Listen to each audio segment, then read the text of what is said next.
আসসালামু আলাইকুম এভরিওয়ান। আজকে তোমাদের বায়োলজি ক্লাসে হচ্ছে অধ্যায় 13 অর্থাৎ তোমাদের বাস্তুতন্ত্র নিয়ে কিন্তু আলোচনা করব। এটা হচ্ছে জীবের পরিবেশ, কিন্তু আমি এই টপিকটার নাম দিচ্ছি হচ্ছে বাস্তুতন্ত্র। ঠিক আছে, বাস্তুতন্ত্র তোমাদের নির্দিষ্ট কিছু টপিক আছে, ওই টপিক নিয়ে তোমাদের সাথে আলোচনা করব। তোমাদের বায়োলজি হচ্ছে একটু কম কম করে পড়ানো হইতেছে, কারণ তোমরা যারা 9-এ উঠছো ওদের কিন্তু বায়োলজিতে এই ওয়ার্ডগুলি যেমন বাস্তুতন্ত্র, খাদ্য চাল, খাদ্য শৃঙ্খল, এগুলি কি কি বলে, কি বলে, কাকে বলে, কিভাবে পড়বা, এগুলি হচ্ছে একটু তোমাদের সমস্যা থাকে, সবারই সমস্যা থাকে। তো ওই কথা বিবেচনা করে তোমাদের বায়োলজিটা কিন্তু একটু আস্তে আস্তে পড়াইতেছি, ঠিক আছে? তো আজকের ক্লাসটা হচ্ছে তোমাদের বাস্তুতন্ত্রের এক নির্দিষ্ট একটা টপিক থাকবে, এবং ওই টপিকটার নাম হচ্ছে খাদ্য জাল বা খাদ্য শৃঙ্খল, যেটাই থাকুক না কেন নেক্সট আলোচনা করব। সবাই রেডি হয়ে যাও, কারণ এই টপিকটা থেকে আজকে আমরা অনেক এমসিকিউ জানবো, অনুধাবন জানবো, জ্ঞানমূলক জানবো, সবই জানতে পারবো। ঠিক আছে, আমি তোমাদের পরপর করে সাজেশন দিয়ে দিব। ঠিক আছে, চলো চলো স্টার্ট করি।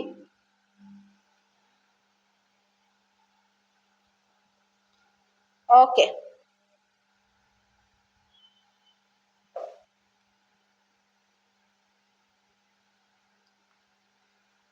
তোমাদের ফার্স্টেই আছে হচ্ছে বনভূমির বাস্তুতন্ত্রের খাদ্যজাল।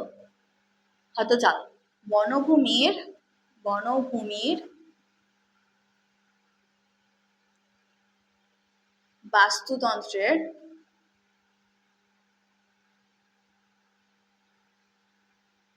খাদ্য জাল। উপস, খাদ্য জাল।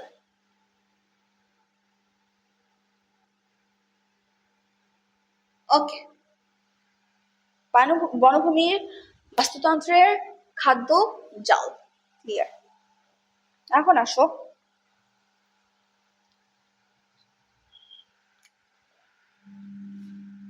ধরো তোমাদের গাছ, ঘাসফড়িং,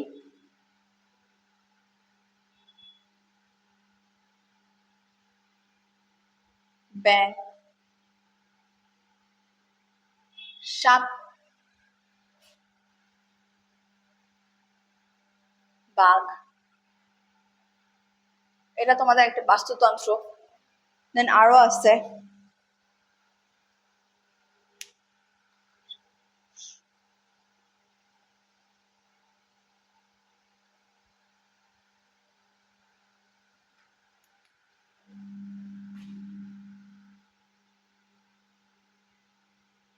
খরগোশ,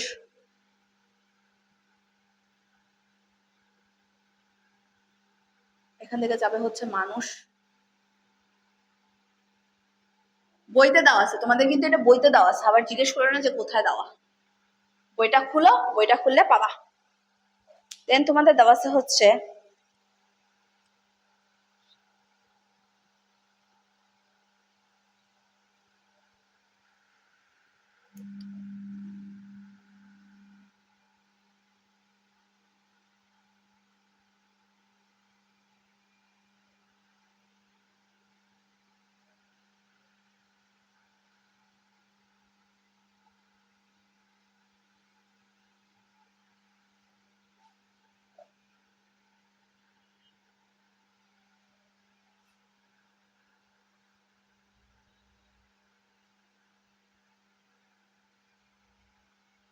ওকে, তোমাদের এটা হচ্ছে একটা খাদ্য জাল। একটা খাদ্য জাল। কিসের খাদ্য জাল? বনভূমির বাস্তুতন্ত্রের খাদ্য জল। বনভূমির বাস্তুতন্ত্রের খাদ্য জল। ওকে, খাদ্য জাল। এখানে দেখো তোমাদের গাছ আছে, গাছ আছে। ওকে, এই গাছ খায় হচ্ছে, ঘাস ফড়িং খায় গাছ, ব্যাঙ খায় ঘাস ফড়িংকে, এই সাপ খায় আবার ব্যাঙকে, এবং বাঘ খায় কাকে? সাপকে।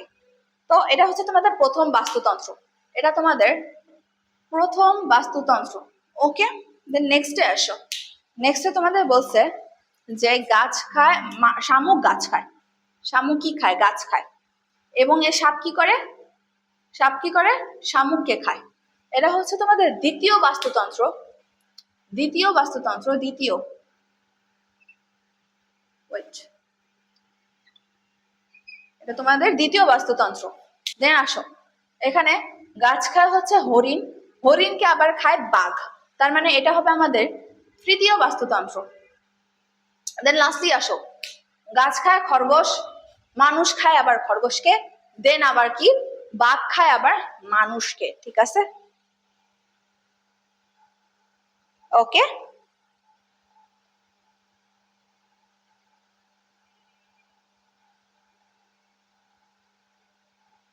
তো এটাই হচ্ছে আমাদের বাস্তুতন্ত্র, এটাই আমাদের বাস্তুতন্ত্র। দেখো এটা কি করে, খরগোশ গাছকে খায়, মানুষ খরগোশকে খায়, এবং এই যে বাঘটা আছে এই বাঘ কি করে, মানুষকে খায়। আবার দেখো সাপ কি করে, ময়ূর কি করে, ময়ূর আবার সাপকে খায়, ময়ূর আবার সাপকে খায়। তার মানে এটা 3 নাম্বার দিছি, ওইটা হচ্ছে আমাদের 4 নাম্বার, এটা আমাদের কত, 4 নাম্বার, 4 নাম্বার বাস্তুতন্ত্র, 4 নাম্বার বাস্তুতন্ত্র। ওকে, তার মানে আমরা বলতে পারি যে একটি একটি বাস্তুতন্ত্রের মধ্যে অনেকগুলো খাদ্যজাল বিদ্যমান থাকতে পারে, একটি বাস্তুতন্ত্রের মধ্যে অনেকগুলো খাদ্যজাল বিদ্যমান থাকতে পারে, ঠিক আছে? মানে একটি খাদ্যজালে অনেকগুলো খাদ্য শৃঙ্খল থাকে, এটাও লিখতে পারো, একটি খাদ্যজালে অনেকগুলো খাদ্য শৃঙ্খল থাকে, লিখবা একটি খাদ্যজালে, একটি খাদ্য জালে অনেকগুলো অনেকগুলো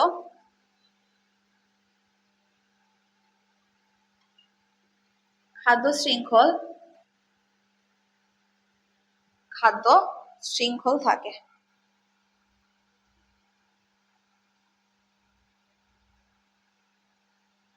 অনেকগুলো খাদ্য শৃঙ্খল থাকে। ওকে, একটি খাদ্য জালে অনেকগুলো খাদ্য শৃঙ্খল থাকে। এখন আসো বাস্তুতন্ত্রের পুষ্টি প্রবাহ, বাস্তুতন্ত্রের পুষ্টি প্রবাহ, এটা ক্লিয়ার, এটা শেষ। এখন আসো বাস্তুতন্ত্রের পুষ্টি প্রবাহ।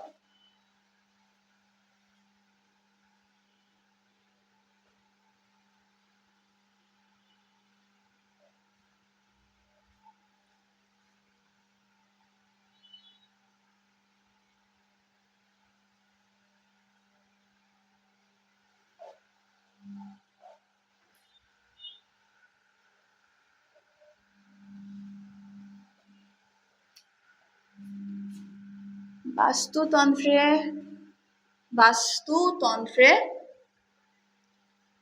পুষ্টি প্রবাহ, পুষ্টি প্রবাহ। ওকে, বাস্তুতন্ত্রের পুষ্টি প্রবাহ, এখানে দেখো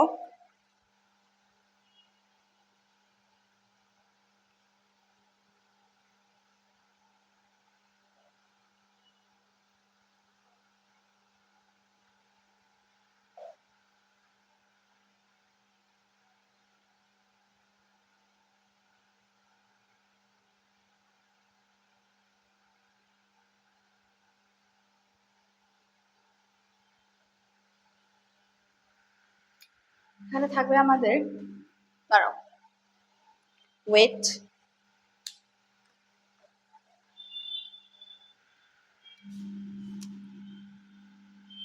দেখো ফার্স্টে হচ্ছে আমাদের থাকবে উৎপাদক, উৎপাদক, তারপর আমরা জানি তৃণভোজী থাকে, তৃণভোজী, তৃণভোজী, তারপর থাকবে হচ্ছে আমাদের মাংসাশী, মাংসাশী, মাংসাশী, ঠিক আছে? এই 3 ধরনের কিন্তু আমাদের জিনিস থাকে, যেমন তোমাদের গাছ, তারপর তৃণভোজী মনে করো তোমাদের ব্যাং, ঘাস ফড়িং ইত্যাদি, তারপর মাংসাশী মানে কি তোমাদের বাঘ, এগুলি, ঠিক আছে? এগুলি হচ্ছে আমাদের মাংসাশী প্রাণী। এখন এগুলিকে আমরা বলতে পারি, তৃণভোজী হচ্ছে আমাদের হার্বি ভাইরাস, আর মাংসাশী হচ্ছে আমাদের কার্নি ভাইরাস, হার্বি ভাইরাস আর হচ্ছে কার্নি ভাইরাস।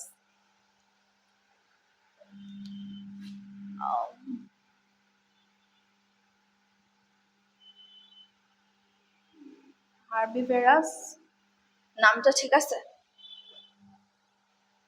হার্বি ভাইরাস, হার্বি ভাইরাস, আর এটা হচ্ছে কার্নিভোরাস, হার্বিভোরাস, আর এটা হচ্ছে আমাদের কার্নিভোরাস।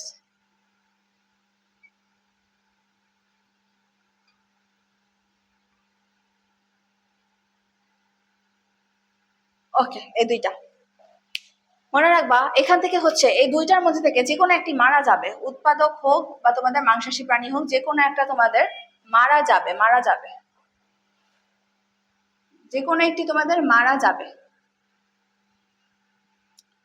তোমাদের বিক্রিয়া করার টাইমে যে কোনো একটা মারা যেতে পারে, যাইতেই পারে, সমস্যা কি, যেতে পারে। তোমাদের সিংহ মারা যেতে পারে, বাঘ মারা যেতে পারে, তারপর তোমাদের কি মারা, ঘাস ফড়িং মারা যেতে পারে, ঠিক আছে, বা শিকার হতে পারে, যে কোনো একটা। ওগুলি কি করবে, বিয়োজক হিসেবে উৎপন্ন হবে, বিয়োজক, ওগুলিকে বলে বিয়োজক। কারণ ওরা যে কোনো একটা মারা গিয়ে কি করবে, পচে যাবে, পচে মাটির সাথে মিশে যাবে, পচে মাটির সাথে মিশবে, ওগুলোকে আমরা বলি বিয়োজক। মানে ফার্স্টলি এইভাবে হচ্ছে মাটিতে মিশে যাবে, মাটিতে মাটিতে মিশে যাবে, যাকে আমরা বলতে পারি বিয়োজক, বিয়োজক, ঠিক আছে, যাকে আমরা বলতে পারি বিয়োজক, ডিকম্পোজার, বিয়োজক, ডিকম্পোজার। ওকে, এই বিয়োজকটাই কি করবে, এক পর্যায়ে সার উৎপন্ন করবে। সার মানে মাটিতে আমাদের হচ্ছে যেমন পচে যাওয়া তোমাদের যে কোনো কিছুই থাকুক না কেন, পচে যাওয়া জিনিস, ওগুলি আমরা কি করি, এক পর্যায়ে মাটিতে দেই, ওটা মাটিতে সার হিসেবে কাজ করে এবং উৎপাদককে পুষ্টি যোগায়, উৎপাদকের পুষ্টি যোগায়, ঠিক আছে। তোমরা যে কোনো জায়গায় তোমরা গাছ কিনতে যাবা বা তোমাদের নিজস্ব গাছ থাকলে ওখানে দেখবা যে তোমাদের হচ্ছে সার লাগে, তোমাদের হচ্ছে গোবর, তারপর যে কোনো ধরনের টাইপের সার, পচা জিনিস, এগুলি থেকে কি কি পায়, উদ্ভিদ সার পায়, সার, ঠিক আছে। তার মানে মাটিতে মিশে যাবে মানে কি, পচে যাবে, এটাই হচ্ছে আমাদের বিয়োজক। এবং এই বিয়োজক থেকে আমরা পাবো কি, সার, এই বিয়োজক থেকেই আমরা পাবো সার। কাজে লাগে কার, উৎপাদকের, উৎপাদকের কাজে লাগে।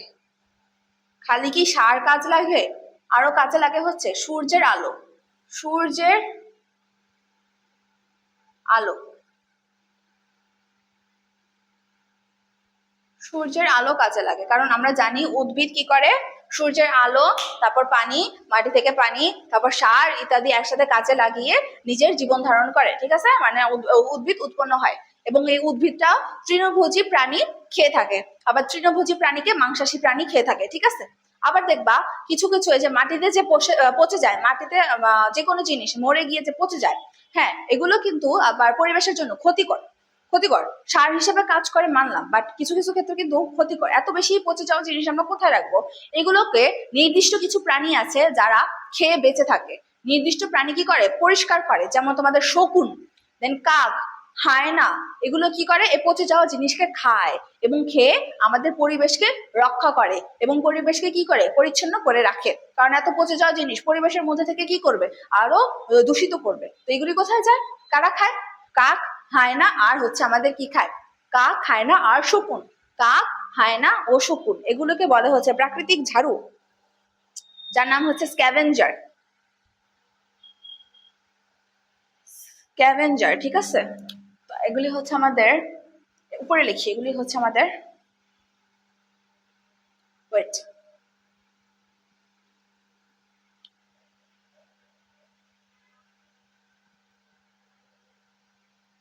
ওকে, সো এগুলি হচ্ছে আমাদের কাক,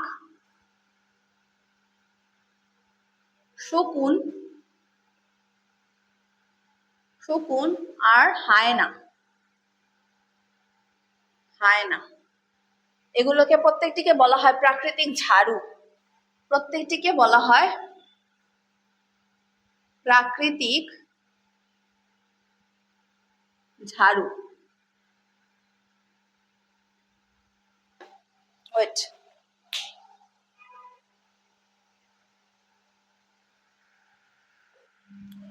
এখানে লিখবো পরিবেশকে বিশুদ্ধ রাখে, পরিবেশকে বিশুদ্ধ রাখে, পরিবেশকে বিশুদ্ধ রাখে। কে কে বিশুদ্ধ রাখে, কাক, হায়না, শকুন পচে যাওয়া জিনিসগুলিকে খায় এবং পরিবেশকে বিশুদ্ধ রাখে, এদেরকে বলা হয় স্ক্যাভেঞ্জার, স্ক্যাভেঞ্জার, স্ক্যাভেঞ্জার, ঠিক আছে, এগুলিকে বলা হয় হচ্ছে স্ক্যাভেঞ্জার, যার মানে হচ্ছে প্রাকৃতিক ঝাড়ু। স্ক্যাভেঞ্জার মানে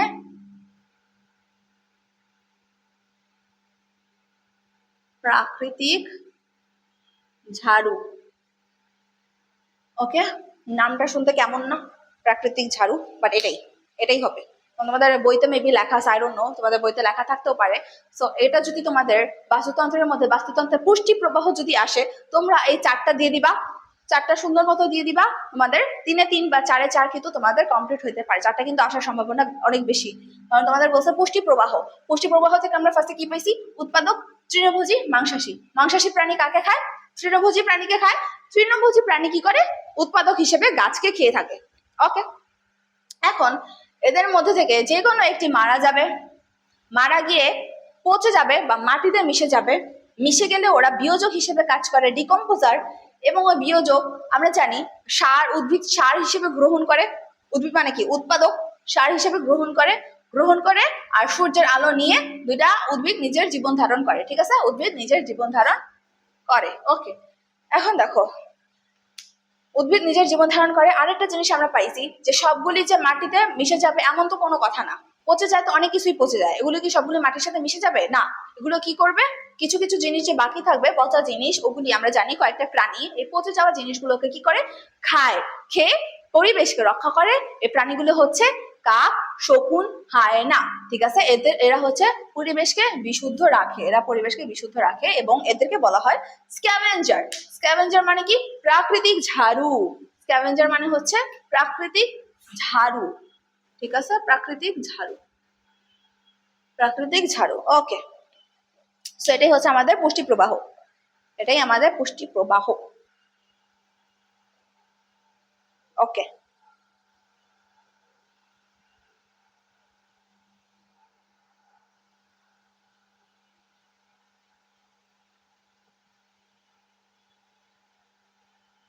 এখন আসো শক্তির প্রবাহ। আমরা পড়ছি খাদ্য জাল, তারপর পুষ্টি প্রবাহ, এখন আসবে বাস্তুতন্ত্রের শক্তির প্রবাহ।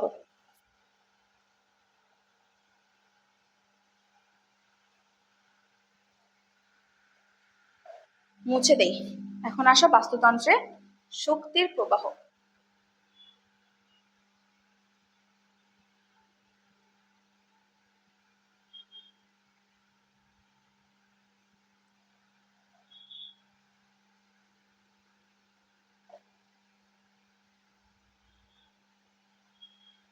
ওকে,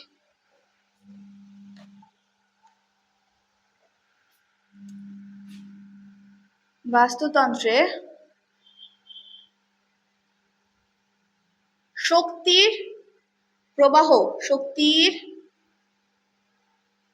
প্রবাহ। ওকে, তো এখানে আমরা জানি কি কি থাকে? উৎপাদক, খাদক, বিয়োজক। আমরা এখানে জানতে পেরেছি অলরেডি যে আমাদের এখানে কয়েকটা জিনিস থাকে। ফার্স্টটা হচ্ছে আমাদের উৎপাদক, ফার্স্টে থাকে উৎপাদক, তারপর থাকে খাদক, তারপর থাকে বিয়োজক। উৎপাদক, এখানে থাকে হচ্ছে খাদক, আর কি থাকে? বিয়োজক। বিয়োজক, বিয়োজক। ওকে, উৎপাদক লেখাটা ভালো হয়নি, উৎপাদক। ওকে, উৎপাদক, খাদক, বিয়োজক। এখানে প্রত্যেকটিকে বলা হয় ট্রফিক লেভেল, প্রত্যেকটিকে বলা হয় ট্রফিক লেভেল।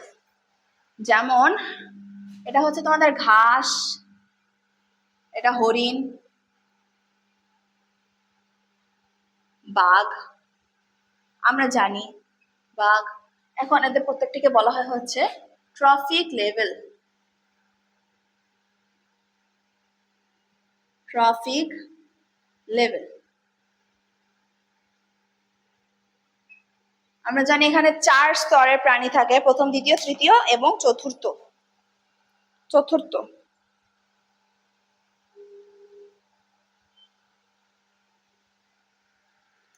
তার মানে আমাদের থাকবে হচ্ছে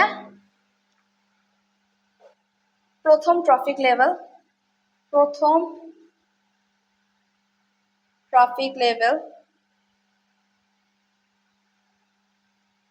প্রথম ট্রফিক লেভেল। তারপর থাকবে দ্বিতীয়, দ্বিতীয়, দেন থাকবে হচ্ছে তৃতীয়, দেন লাস্টলি হচ্ছে থাকবে চতুর্থ ট্রফিক লেভেল। চতুর্থ ট্রফিক লেভেল, ঠিক আছে? মানে চারটা পাইছি। আমরা জানি খাদ্য স্তরের মধ্যে 4 ধরনের স্তর থাকে। প্রথম স্তরের খাদক, দ্বিতীয় স্তরের খাদক, তৃতীয় স্তরের খাদক এবং সর্বোচ্চ স্তরের খাদক, যাকে আমরা বলতে পারি চতুর্থ ট্রফিক লেভেল, ঠিক আছে? এখন আমরা জানি উৎপাদক থেকে খাদক হয়, খাদক থেকে বিয়োজক হয়। বিয়োজক লাস্টে যখন মরে যায়, পচে যায়, তখন এটা বিয়োজক হিসেবে কাজ করে। যখন কোনো কিছু উৎপাদককে খায়, গাছকে খায়, ঘাসকে খায়, ওগুলি হচ্ছে আমাদের খাদক। আর উৎপাদক তো জানি গাছ, ঘাস ইত্যাদি। তো এখানে লিখছে উৎপাদকের উদাহরণ ঘাস, খাদকের উদাহরণ হরিণ, বিয়োজকের উদাহরণ হচ্ছে বাঘ। এখন দেখো তোমাদের প্রথম যে ট্রফিক লেভেলটা থাকবে, এটা হচ্ছে ধরো আমাদের উৎপাদক, এবং এই উৎপাদককে যখন হরিণ খাবে তখন মনে রাখবা যে ও হচ্ছে 10% শক্তি পাবে। 10% শক্তি পাবে। 10% শক্তি পাবে।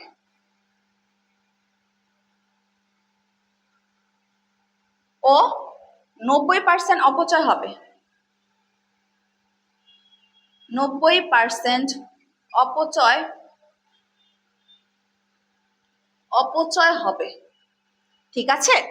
মানে 10% শক্তি পাবে, 90% অপচয় হবে। কেন অপচয় হবে? দেখো, তুমি ভাত খাইতেছো, ডাল খাইতেছো, মাছ খাইতেছো, মাংস খাইতেছো, যাই খাইতেছো কেন, তুমি দেখবা ওইখান থেকে তোমাদের যদি ভাতের পরিমাণ যদি তোমাদের বেশি থাকে এবং মাংসের পরিমাণ যদি তোমাদের মাত্র থাকে এই একটা চিকেন খাইছো বা তোমাদের হাফ বা একটুখানি চিকেন খাইছো, ঠিক আছে? তো ওইখানে দেখবা তুমি শক্তি পাইছো কতটুকু? চিকেনের শক্তিটুকু পাবা তোমরা। ভাত তো শর্করা, ওইটা তেমন একটা শক্তি নেই। তো এখান থেকে আমরা পাই যে আমরা পুরোটা কিন্তু আমরা শক্তি পাবো না। আমরা পাবো কি, যে চিকেনের এনার্জিটা পাবো, বা মাছের এনার্জিটা পাবো, বা ডিমের প্রোটিনটা পাবো, দুধের ক্যালসিয়ামটা পাবো। তারপর দেখবা কিছু টাইম পরে ওটা কি হবে, আমাদের থেকে রেচন পদ্ধতির মাধ্যমে ওগুলি কি হবে, নিঃশেষ হয়ে যাবে। আর শক্তিটা থাকবে কি, মাত্র 10% শক্তি থাকবে। বাকিগুলো আমরা যে হাঁটাচলা করি, ঘোরাফেরা করি, খেলাধুলা করি, এগুলির মধ্যে কি করবে, শক্তি অপচয় হয়ে যাবে। আর থাকবে কত পার্সেন্ট? মাত্র 10%। এক্ষেত্রেও সেম। দেখো, যখন ঘাসকে তোমার হরিণ খাবে তখন ও পাবে মাত্র 10% এনার্জি, আর 90% কি হবে, অপচয় হয়ে যাবে। এখন দেখো, দ্বিতীয় স্তর থেকে যদি তুমি তৃতীয় স্তরে যাও, এখানেও সেম। 10% শক্তি পাবা, 10% শক্তি পাবে, 10% শক্তি পাবে, 90% কি হবে, ওর অপচয় হয়ে যাবে। 90% অপচয়, 90% অপচয় হয়ে যাবে। এখানে দ্বিতীয় থেকে তৃতীয়, তৃতীয় থেকে চতুর্থ কিন্তু সেম। 10% শক্তি, 10% শক্তি, 90% কি, অপচয়। 90% হচ্ছে আমাদের অপচয়, অপচয়, ঠিক আছে? 10% শক্তি, 90% অপচয়, এটাই হচ্ছে আমাদের ট্রফিক লেভেলের ধারণা। মানে ট্রফিক লেভেল যত উপরে যায় শক্তি তত অপচয় হয়। এখানে ধরো তোমার আছে 100 ক্যালোরি শক্তি, 100 ক্যালোরি, 100 কিলো ক্যালোরি শক্তি। যখন হরিণ ঘাসে খাবে, পরবর্তীতে বাঘও হরিণকে খাবে, তাহলে বাঘ কতটুকু শক্তি পাবে জানো? মাত্র 10%। 10 কিলো ক্যালোরি শক্তি পাবে, 10 ক্যালোরি শক্তি পাবে, ঠিক আছে? তার মানে ট্রফিক লেভেল যত উপরে যায় শক্তি তত অপচয় হয়। ট্রফিক লেভেল দেখো, প্রত্যেকটা নাম কি ট্রফিক লেভেল, কিন্তু আমি বলছি প্রথম ট্রফিক লেভেল, দ্বিতীয় ট্রফিক লেভেল, তৃতীয় ট্রফিক লেভেল এবং লাস্টলি হচ্ছে আমাদের চতুর্থ ট্রফিক লেভেল। এবং আমরা দেখতে পাচ্ছি যে প্রত্যেক পর্যায়ে কি হয়েছে, 10% শক্তি পাইছে ওরা, 90% কি করছে, অপচয় করে ফেলছে। তার মানে ট্রফিক লেভেল যত উপরে যায় শক্তি তত অপচয় হয়। ট্রফিক লেভেল, ট্রফিক লেভেল যত উপরে যায়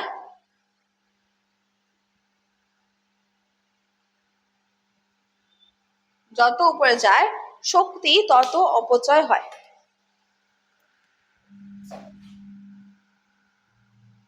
শক্তি তত অপচয় হয়। ওকে, সো এটাই হচ্ছে আমাদের এই কি বাস্তুতন্ত্রের শক্তি প্রবাহ চক্র। বাস্তুতন্ত্রের শক্তি প্রবাহ চক্র কি বলছিলাম, আমাদের এখানে কয়টা জিনিস থাকে, উৎপাদক থাকে, খাদক থাকে, বিয়োজক থাকে। উৎপাদক ঘাস খাদক হরিণ, বিয়োজক হচ্ছে উৎপাদক ঘাস, আর এটা হচ্ছে আমাদের কি বাঘ। কারণ লাস্টে কি হবে আমাদের হচ্ছে বাকি করবে 10% কিলো ক্যালোরি তোমার শক্তি পাবে। মানে প্রথম ট্রফিক লেভেল আমরা পাইছি, প্রথম ট্রফিক লেভেল, দ্বিতীয় ট্রফিক লেভেল, তৃতীয় ট্রফিক লেভেল এবং হচ্ছে চতুর্থ ট্রফিক লেভেল। এবং প্রত্যেকটার ক্ষেত্রেই যত ট্রফিক লেভেল উপরে যাবে শক্তি তত অপচয় ঘটবে, শক্তি তত অপচয় ঘটবে, ঠিক আছে। আর 10% মাত্র শক্তি পাবে। ওকে, তো এটাই হচ্ছে আমাদের বাস্তুতন্ত্রের শক্তি প্রবাহ। তো আমরা আজকে কি পড়ছি, আমরা বাস্তুতন্ত্র পড়ছি, খাদ্যজল পড়ছি, খাদ্যজল কয় ধরনের হয়ে থাকে সেটা জানছি, 4 ধরনের। তারপর হচ্ছে তোমাদের পুষ্টি প্রবাহ তন্ত্র পড়ছি, শক্তির প্রবাহ পড়ছি। ক্লিয়ার? তো এগুলি হচ্ছে আজকে টপিকের মধ্যে আমাদের একদম ডান, একদম ডান। ওকে,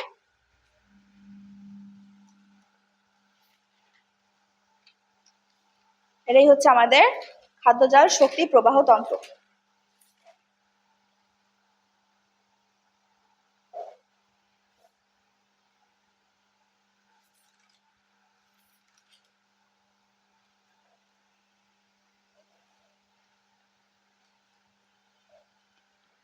এটাই হচ্ছে আমাদের বস্তুর শক্তির প্রবাহ তন্ত্র। আচ্ছা শোনো, নেক্সট ক্লাসে তোমাদের জন্য হচ্ছে বৈচিত্র্য, যে বৈচিত্র্য যে 3 ধরনের আছে ওটা আলোচনা করব।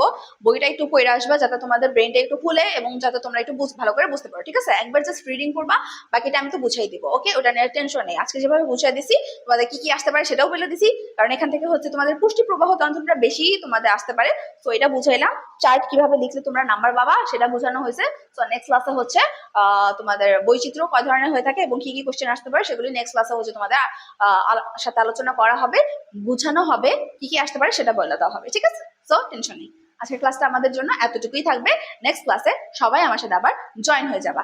আজকের জন্য এতটুকুই। আল্লাহ হাফেজ, সবাই ভালো থাকবা, ঠিক আছে।